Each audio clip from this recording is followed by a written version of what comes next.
কি ব্যাপার, কি বেলা কয়টা বাজে শুনি? এখনো পড়ে পড়ে ঘুমাচ্ছ যে? আহা গিন্নি, একটু ঘুমোতে দাও না। তোমার জন্য ঘুমিয়েও শান্তি নেই। হারাধন দাদা, ও হারাধন দাদা, বাড়িতে আছো?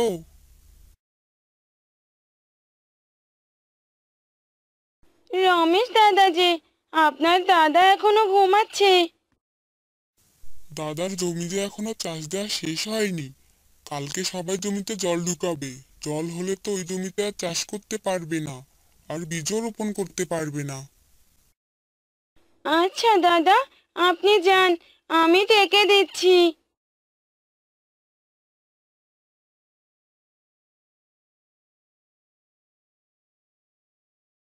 কি হলো কি? তাড়াতাড়ি ওঠো, রমেশ দাদা এসেছিল। রমেশ? রমেশ কেন এসেছিল? সবাই জমিতে জল ঢুকাবে কালকে। তোমার জমি তো এখনো চাষই হয়নি। সবাই কি তোমার জন্য বসে থাকবে নাকি? অলস লোক একটা। শোনো গিন্নি, একদম খোঁচা দিয়ে কথা বলবে না। যত সব, সরো তো, সরো। হারাধন একটি কোদাল নিয়ে মাঠে যায় আর তার জমি চাষ করতে থাকে। তখনই সেখানে গ্রামের মোড়ল চলে আসে। কিরে হারাধন, কি করছিস কি? কি আর করব, মাঠে হাডুডু খেলছি আর কি। এমনি কাজে আমি সর্ষে ফুল দেখছি, আর উনি এলেন। তুই যে কি কাজ করিস সেটা তো গ্রামের সবাই জানে। এই যে সারাদিন ধরে এই একটা জমি চাষ করছিস।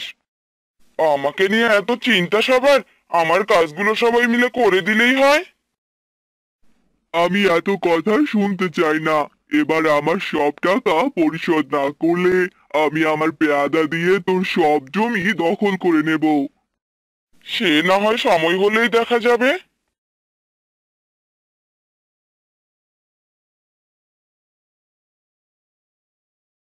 এ হলো অলস মানুষের কাজ। একদিন একটু কাজ করে ওনার নাকি জীবন শেষ। শোনো গিন্নি, একদম খোঁচা মেরে কথা বলবে না। মাঠে গিয়ে এই রোদে 1 ঘন্টা কাজ করে দেখো। আমি মনে হচ্ছে বাড়িতে বসে বসে খাই।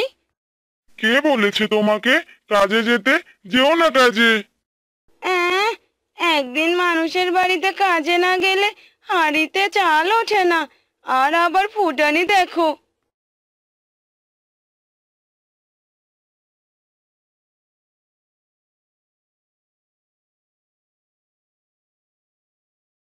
শুধু তো কালকের দিনটাই আছে। এই একদিনে এতগুলো জমি কিভাবে চাষ করবে শুনি? প্রত্যেকবার তোমার জন্য গ্রামের অন্য কৃষকরা বিপদে পড়ে। সেই তো, সেই তো অলসই বলছো আমায়। আমি কি কম চেষ্টা করি নাকি? তুমি কোনো চেষ্টাই করো না। আসলে তোমার কোনো ইচ্ছে শক্তিই নেই। যদি থাকতো তাহলে প্রতিবার গ্রামের মানুষদের অমন কথা শুনতে হতো না। কি বললে? আমি ইচ্ছে করেই করি না? আমার ইচ্ছে শক্তি নেই? থাকো তুমি তোমার বাড়িতে, আমি আর কখনো ফিরবো না। হারাধন রাগ করে বাড়ি থেকে বের হয়ে যায়। এই দাঁড়াও দাঁড়াও, এই রাতের বেলা কোথায় যাচ্ছ তুমি? শোনো। হারাধন তার বউয়ের কোনো কথাই শোনে না, আর সে হাঁটতে হাঁটতে একটি জঙ্গলের মাঝে চলে যায়। সবাই আমাকে অলস বলে, আমি নাকি ইচ্ছে করে এসব করি। থাক, সবাই ভালো থাক। আমি আর ওই গ্রামে কখনো যাব না। কে ওখানে এত রাতে এই জঙ্গলে মানুষ? গিয়ে দেখি তো ব্যাপারটা। কে তুমি এই মাঝরাতে এখানে বসে একা একা কি বলছো? কে কে কে কে তুমি? আমি হলাম প্রকৃতি কন্যা, এই বনেই আমি থাকি। কি হয়েছে তোমার? হারাধন তখন সব কথা পরীকে বলে। ও আচ্ছা, এই ব্যাপার। তুমি কোনো চিন্তা করো না। এই নাও জাদুর কোদাল। এই কোদাল দিয়ে তুমি খুব দ্রুত কাজ করতে পারবে। এবার ফিরে যাও। তোমাকে অনেক ধন্যবাদ পরি। তুমি আমার অনেক উপকার করলে। এই উপকার আমি কখনো ভুলবো না। এরপর হারাধন বাড়িতে ফিরে যায়। আর বাড়ি ফিরতে ফিরতে তার সকাল হয়ে যায়। সে বাড়িতে না প্রবেশ করে সোজা মাঠে চলে যায় আর মাঠের সব জমি চাষ করে ফেলে। কি ব্যাপার হারাধন দাদা, এ কিভাবে সম্ভব? তুমি একদিনে এত জমি কিভাবে চাষ করলে? কাজ করলেও তোদের সমস্যা, না করলেও তোদের সমস্যা। আরে না না, এবার ভালোই হলো। দেখবে তোমার জমিতে অনেক ভালো ফসল হয়েছে।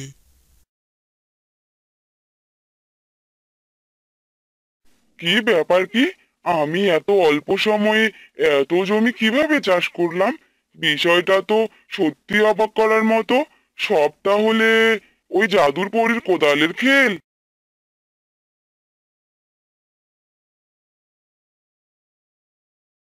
কিরে, শুনলাম তুই নাকি একদিনেই সব জমি চাষ করে ফেলেছিস।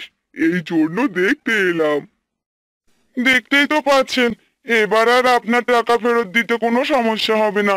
ছোটবেলায় বাবা নাম রেখেছিল হারাধন, তাই নাকি আমার কাছে ধন ধরা দেবে না।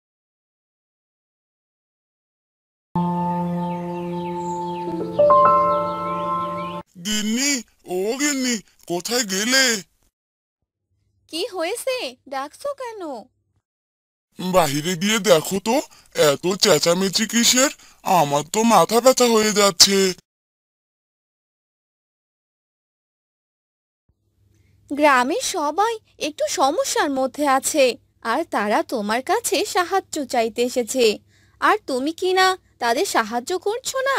এই নিয়ে তারা তোমার কাছে কতবার এলো। না না, আমি কাউকে সাহায্য করতে পারবো না। তুমি হলে গ্রামের মোড়ল, আর তুমি যদি সবাইকে সাহায্য না করো, তাহলে আর কে সাহায্য করবে বলো তো? আমি এত কথা শুনতে চাই না। তুমি তাড়াতাড়ি সবাইকে বিদায় করো। এ কথা শুনে মোড়লের বউ সেখান থেকে চলে গেল। আর মোড়লের বাড়ির চাকর বাহিরে গিয়ে সবাইকে বলতে লাগলো। তোমরা সবাই এখান থেকে চলে যাও, মোড়ল মশাই আপনাদের কোনো সাহায্য করতে পারবে না। মোড়ল মশাইকে সাহায্য করতেই হবে। মোড়ল মশাই যদি আমাদের সাহায্য না করে, তাহলে আমাদের না খেয়ে মরতে হবে। মোড়ল মশাই আপনাদের সাথে কোনো কথা বলতে চান না, চলে যান এখান থেকে। এ কথা শুনে সবাই সেখান থেকে চলে গেল। অন্যদিকে মোড়ল একা একা বলতে লাগলো। আমার টাকা পয়সা বেশি হয়নি যে গ্রামের সবাইকে দান করে দেব। আমার টাকা দিয়ে আমি সুখে দিন কাটাবো। এভাবে তাদের দিন কাটতে লাগলো। খরার কারণে মাঠ ঘাট শুকিয়ে গেল, জমির ফসল নষ্ট হতে লাগলো। হে ভগবান, তুমি আমাদের রক্ষা করো। তুমি ছাড়া যে আমাদের আর কেউ নেই। গ্রামের মোড়ল যে আমাদের কোনোভাবেই সাহায্য করছে না। তুমি তার বিচার করো ভগবান। এ কথা বলে সেই লোকটি ভগবানের কাছে প্রার্থনা করতে লাগলো। আর একদিন রাতে অনেক জোরে জোরে বৃষ্টি পড়তে লাগলো। ভগবান বুঝি আমার কথা শুনেছেন। ভগবান সবার মঙ্গল করুক। আজ জমিতে গিয়ে দেখে আসি জমিটার কি অবস্থা। সেই লোকটি তার জমিতে গেল আর দেখাশোনা করতে লাগলো। অন্যদিকে মোড়লের বাড়িতে এক সাধু বাবা এলো। বাড়িতে কেউ আছে? মারে, আমায় একটু জল দে তো। আরে সাধু বাবা, আপনি আসুন, ভিতরে আসুন।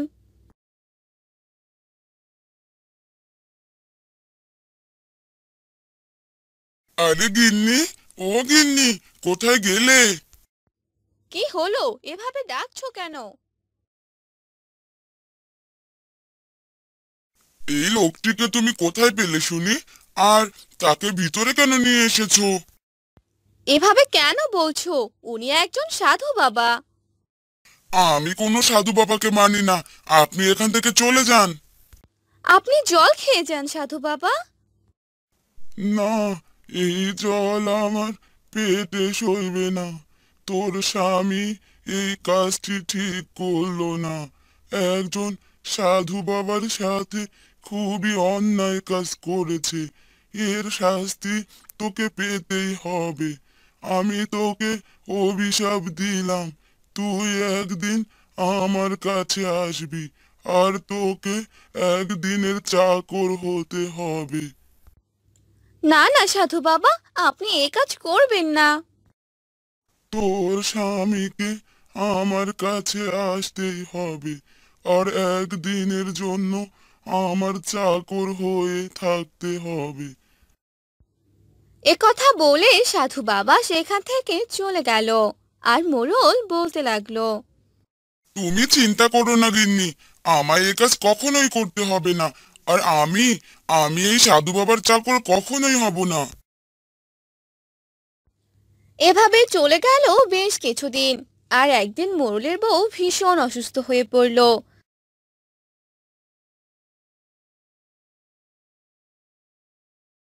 আর একদিন এক কবিরাজ মোড়লকে বলল, তোর বউকে বাঁচানোর একটি উপায় খোলা আছে। কি সেই উপায় কবিরাজ বাবু? আমি সেই কাজ করতে রাজি আছি। আমার স্ত্রীকে যে আমার বাঁচাতেই হবে। সাধু বাবার কাছে একটি মলম আছে। এই মলম শুধু তার কাছেই পাওয়া যাবে। সেই মলম তোর স্ত্রীর কপালে ছুঁয়ে দিতে হবে। আর এই কাজটি করলেই তোর স্ত্রী একদম সুস্থ হয়ে যাবে। না, আমি এ কাজ করতে পারবো না। আমি কোনো সাধু বাবার কাছে যেতে পারবো না। এ কাজ না করলে তোর স্ত্রীকে বাঁচানো যাবে না। এ কথা বলে কবিরাজ সেখান থেকে চলে গেল। আর মোড়ল দুশ্চিন্তায় পড়ে গেল। কি করব, কি করব? শেষে কিনা সাধু বাবার কাছে আমার যেতে হবে, কিন্তু এছাড়া যে আমার কোনো উপায় নেই। এভাবে সারা রাত ভাবতে লাগলো। আর পরদিন সকালবেলা সে সাধু বাবার কাছে চলে গেল। আমি জানতাম তোকে আমার কাছে আসতেই হবে। হা হা হা হা হা। সাধু বাবা, আপনি আমায় বাঁচান। আমার স্ত্রী মৃত্যু পথযাত্রী, তাকে যে বাঁচাতেই হবে। কিন্তু আমি কি করে সাহায্য করব?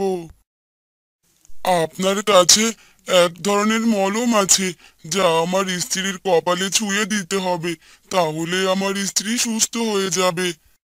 কিন্তু আমি তো ওকে কোনোভাবেই সাহায্য করতে পারবো না। এরকম করবেন না সাধু বাবা, আপনি যা বলবেন আমি তাই করব। আপনি আমার স্ত্রীকে বাঁচিয়ে দিন। তাহলে একদিনের চাকর হতে হবে তোকে। গ্রামের মোড়ল সাধু বাবার কাছে একদিনের চাকর হয়ে গেল। আর এ কথা গ্রামের সবাই জানতে পেল। আর মোড়ল সেই সাধু বাবার কথা মতো কাজ করতে লাগলো। আর এসব শুনে সবাই সেই সাধু বাবার কাছে এলো। মোড়ল কিনা হলো একদিনের চাকর, এটা খুবই হাস্যজনক। চুপ করো তোমরা। কখনো কখনো নিজেদের ভুলের জন্য এরকম শাস্তিও পেতে হয়। তোমাদের মোড়ল ভুল করেছিল, তাই তার শাস্তি পেল। আজ থেকে তোমাদের মোড়ল তোমাদের সাহায্য করবে। আজ থেকে তোমরা এক নতুন মোড়লকে দেখতে পারবে। আমার অনেক ভুল হয়ে গেছে, তোমরা আমাকে ক্ষমা করে দিও। এই নে তোর মলম, তুই তোর স্ত্রীকে গিয়ে সুস্থ কর।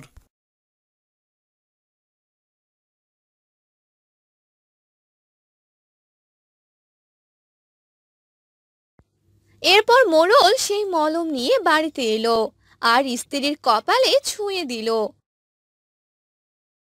আর মোড়লের স্ত্রী একদম সুস্থ হয়ে গেল। হ্যাঁ গো, দেখো আমি একদম সুস্থ হয়ে গেছি। হ্যাঁ গিন্নি, তুমি আমায় ক্ষমা করে দাও, আমি আর কারো সাথে খারাপ ব্যবহার করব না।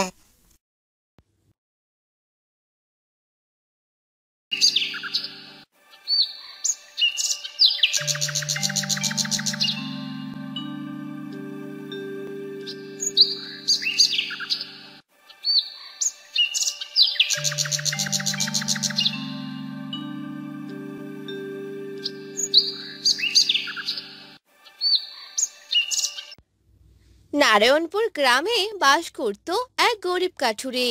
গ্রামে সে আর তার বউ লক্ষ্মী বাস করত। কাঠুরে রোজ গভীর বনে যেত কাঠ কাটতে। গিন্নি, ও গিন্নি, কোথায় গেলে? এই তো আসছি, দাঁড়াও। বনে যাব কাঠ কাটতে, দেরি হয়ে যাচ্ছে যে। এই নাও কিছু খাবার, সাবধানে থেকো। তারপর কাঠুরে কাঠ কাটতে বনে যায়।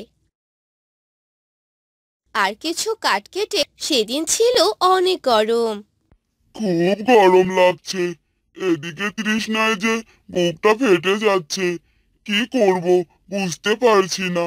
আশেপাশে তো নদ নদী জলাশয় কিছুই দেখছি না। যাই, একটু সামনে এগিয়ে দেখি কোনো জল পাই কিনা। এই বলে কাঠুরে হাতে কুড়াল নিয়ে সামনের দিকে যেতে শুরু করলো। কিছু দূর যেতেই কাঠুরে একটি ডাব গাছ দেখতে পেল। হাঁটতে হাঁটতে অনেক দূর চলে এলাম, কিন্তু কোথাও তো একটু জল পেলাম না। ওই তো, ওই তো একটা ডাব গাছ দেখতে পাচ্ছি। যাই, ওখান থেকে একটা ডাব পেড়ে নেই।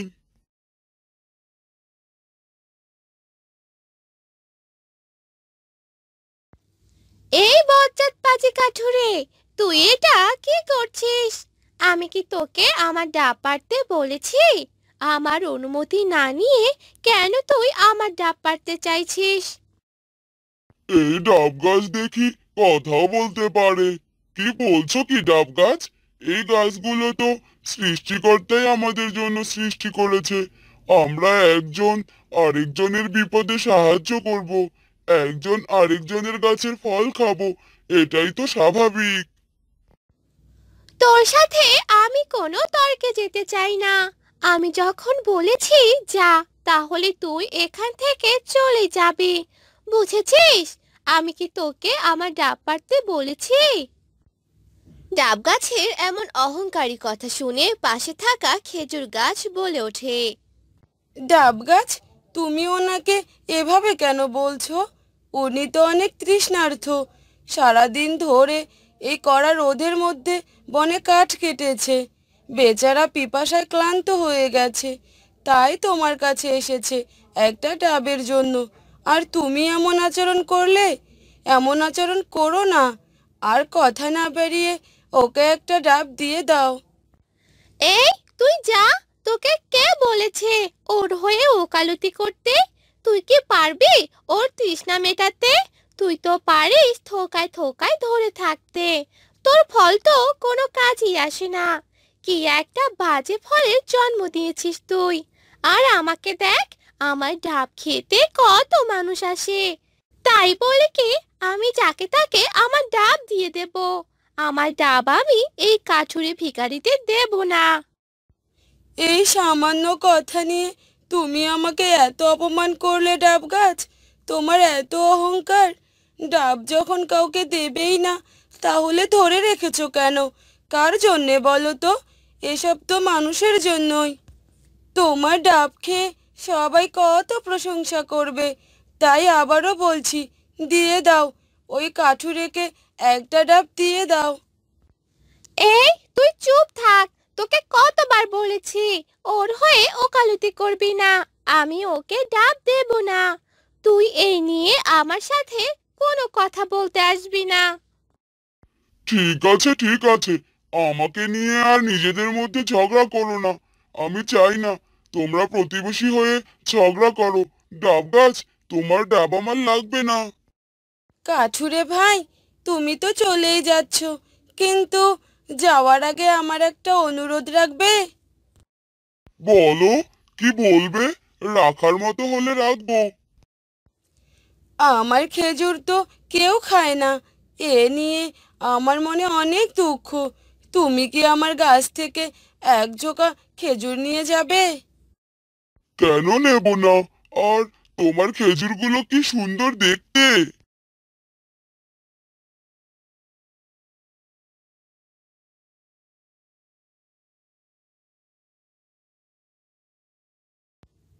এ কথা বলে খেজুর গাছ থেকে এক ঝোপা খেজুর নিয়ে বাড়িতে চলে যায় আর তার গিন্নিকে ডাকতে থাকে। গিন্নি, ও গিন্নি! কি গো, তোমার হাতের খেজুরগুলো তো অনেক সুন্দর, খেতেও নিশ্চয়ই অনেক সুস্বাদু হবে। আগে আমাকে এক গ্লাস পানি এনে দাও তো, তৃষ্ণায় যে আমার বুকের ছাতি ফেটে যাবে এবার। আচ্ছা দাঁড়াও, আনছি। এই নাও জল।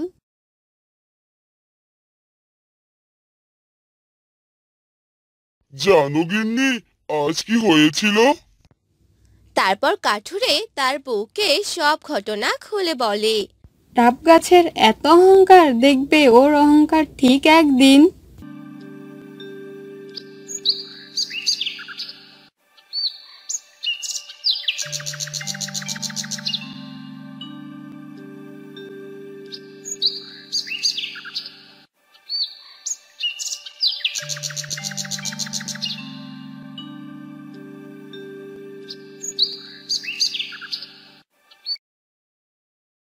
কাঠুরে আবার কাঠ কাটা শেষ করে সে রাস্তা ধরে বাড়ি ফিরছিল আর ফেরার পথে দেখলো